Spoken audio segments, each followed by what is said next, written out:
Right, ladies and gentlemen, we're here to get some answers, get some questions from the media. There he is. Let's go.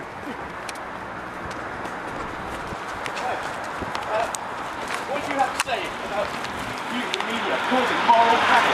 No comment. No comment. You are single-handedly responsible for media panic. Answer the question.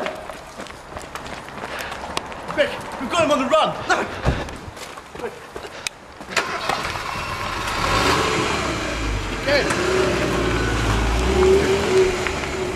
That, ladies and gentlemen, is the media, responsible for moral panic.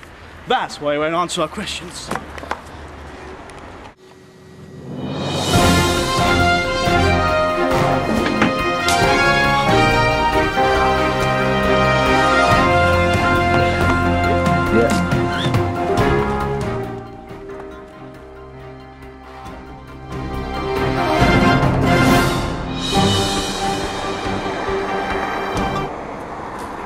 Hello, and welcome to tonight's episode of eXposed. If you're watching this, then you're one of the lucky ones. One of the lucky ones who are yet to be caught up in this national epidemic. You're probably wondering what I'm talking about. I'm talking about moral panic. Scientists have defined moral panic as the intensity of feeling expressed in a population about an issue that appears to be threatening the social order. This could be anything from sex trafficking, to drugs, to gun crime, to computer games, and even hippity-hop music. And now, we have an interview with Jean, a victim of moral panic. Exclusive! Tell us, Jean, tell us how it all began. Well, it all started when the swine flu epidemic had begun. I was standing at the bus stop. It was an ordinary day. A man walked past, sneezed right in my face, and I was stunned.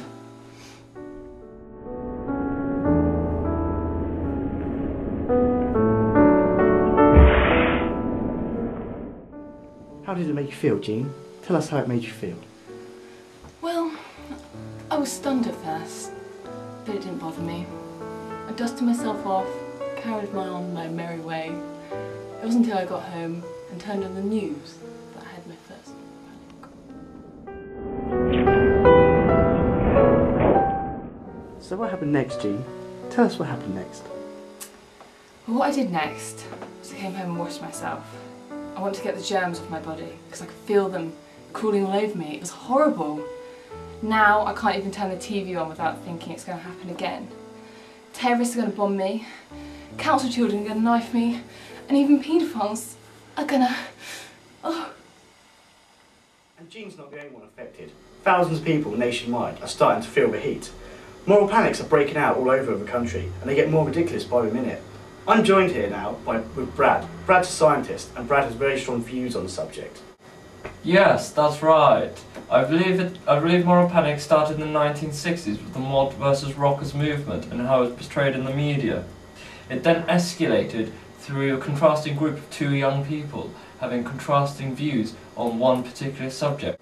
So, what do you think about today's moral panic, such as knife crime, gangster rap music?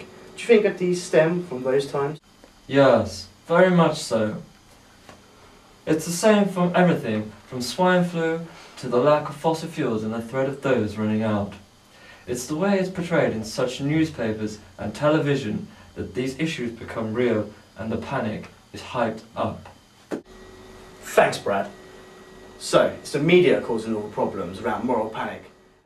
We flew over to America, one of the worst hit countries of them all. So, what happened?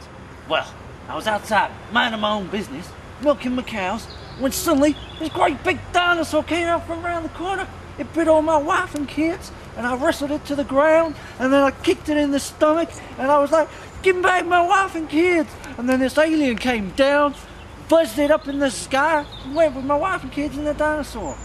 But I'll be ready for it. I'll be waiting. I'll be waiting. There we are, ladies and gentlemen. The media are to blame for the moral panics caused in today's society.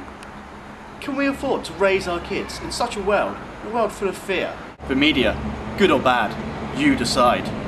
Hang on, aren't we the media?